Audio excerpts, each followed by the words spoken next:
বিজেপিকে শক্তিশালী করতে হবে এবং এই ক্ষেত্রে তিনজন মন্ত্রী বক্তব্য দিয়েছেন।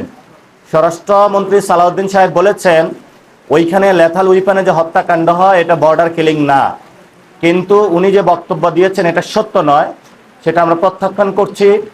দ্বিতীয়ত শামা ওয়ায়েদ, উনি একজন প্রতিমন্ত্রী, উনি যে বক্তব্য দিয়েছেন যে তাদেরকে 12টা চিঠি দেওয়া হয়েছে, তারা রেসপন্স করে নাই।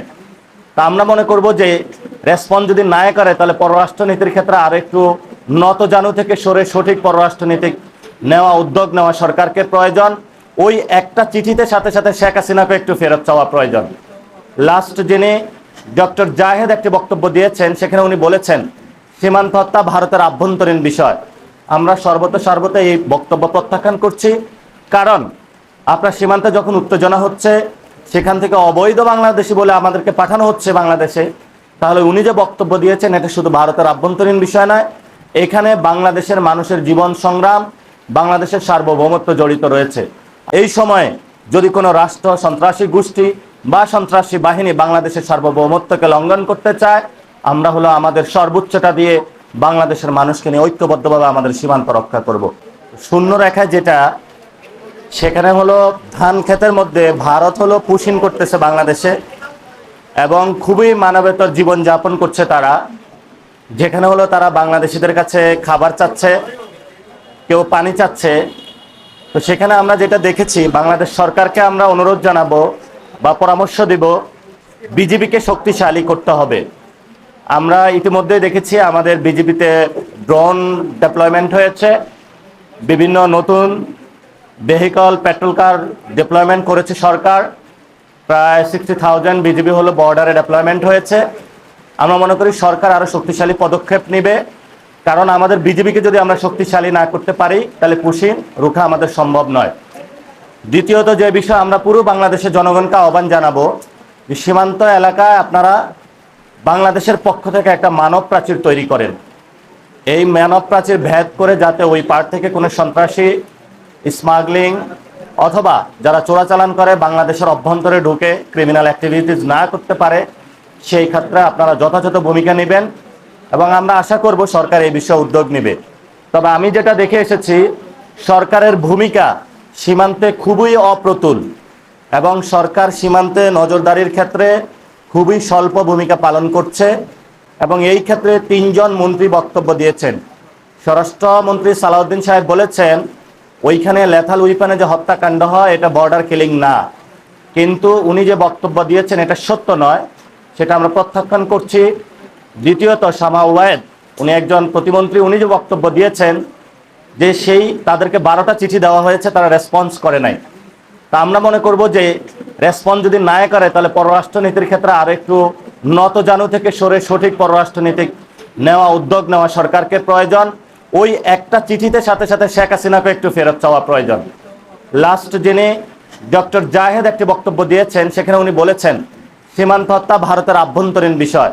আমরা সর্বতই এই বক্তব্য প্রত্যাখ্যান করছি, কারণ আপনার সীমান্তে যখন উত্তেজনা হচ্ছে, সেখান থেকে অবৈধ বাংলাদেশি বলে আমাদেরকে পাঠানো হচ্ছে বাংলাদেশে, তাহলে উনি যে বক্তব্য দিয়েছেন এটা শুধু ভারতের আভ্যন্তরীণ বিষয় নয়, এখানে বাংলাদেশের মানুষের জীবন সংগ্রাম, বাংলাদেশের সার্বভৌমত্ব জড়িত রয়েছে।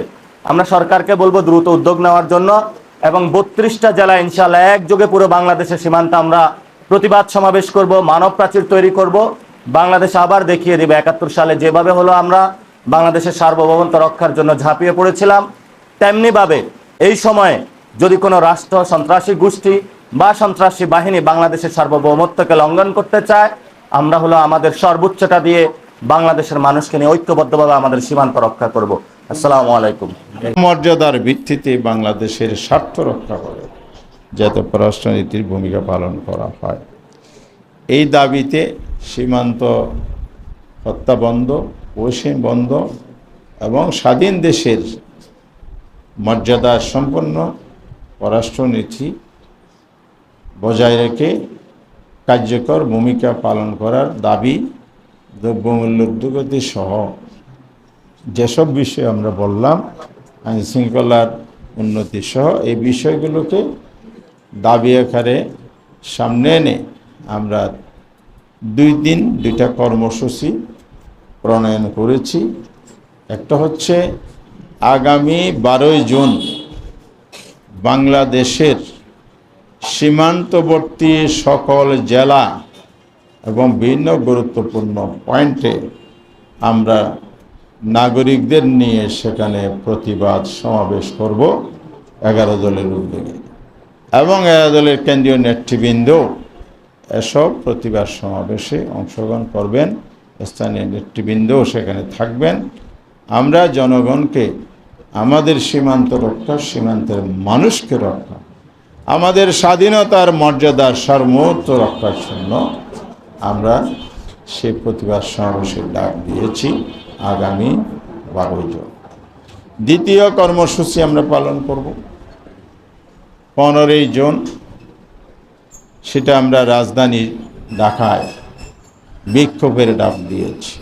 এই দাবিগুলো পূরণের জন্য, সরকারের কাছে এই দাবি তুলে ধরার জন্য আমরা রাজপথের আন্দোলনের অংশ হিসাবে রাজধানী ঢাকায় আগামী 15 তারিখ প্রতিবাদ সভা ও বিক্ষোভ মিছিল অনুষ্ঠিত হবে। আমরা শাহবাগের শহীদ হাদি, যিনি আরেকটি নির্মম বর্বরতার শিকার হয়েছে, দুনিয়া থেকে চলে গেলেন, আরেক যোদ্ধা।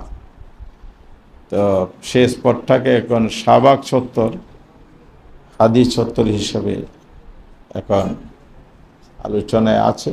সেই জায়গায় আমরা অবশ্যই স্থান হিসেবে নির্ধারণ করব, এই আলোচনা আমাদের মধ্যে হয়েছে।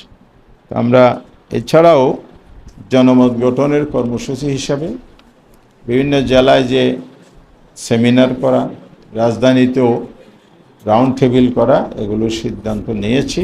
এটা আমরা আবার ঈদের পরবর্তীকালে এই পরিবেশে আবার নতুন করে শুরু করবো ইনশাল্লাহ, যাতে করে মানুষ জানতে পারে দেশ কিভাবে চলছে, দেশ কোথায় যাচ্ছে, দেশের মানুষের কি করা উচিত। নাগরিক হিসাবে আমাদের ভূমিকা, সচেতনতা বৃদ্ধি, রাজনৈতিক দল হিসেবে আমাদের যে দায়িত্ব, সেই দায়িত্ব পালনের জন্য আমরা এসব কর্মসূচি গ্রহণ করেছি। তো আমরা আজকে আপনাদের মাধ্যমে দেশবাসীকে এবং সরকারকে এই বক্তব্য তুলে ধরছি, এবং আপনারা যে এসেছেন আমাদের বক্তব্য ধৈর্য ধরে শুনেছেন। ঈদের পরে অনেক দিন পর ফরমালি আমরা এখানে আপনার সামনে এসেছি 11 দল হিসাবে। আপনারা আমাদের আহ্বানে সাড়া দিয়েছেন, এই জন্য আপনাদেরকে আন্তরিক ধন্যবাদ জানিয়ে আমার এই ব্রিফিংয়ের আমি এখানে শেষ করছি। আর যদি প্রশ্ন থাকে আপনারা প্রশ্ন করতে পারেন।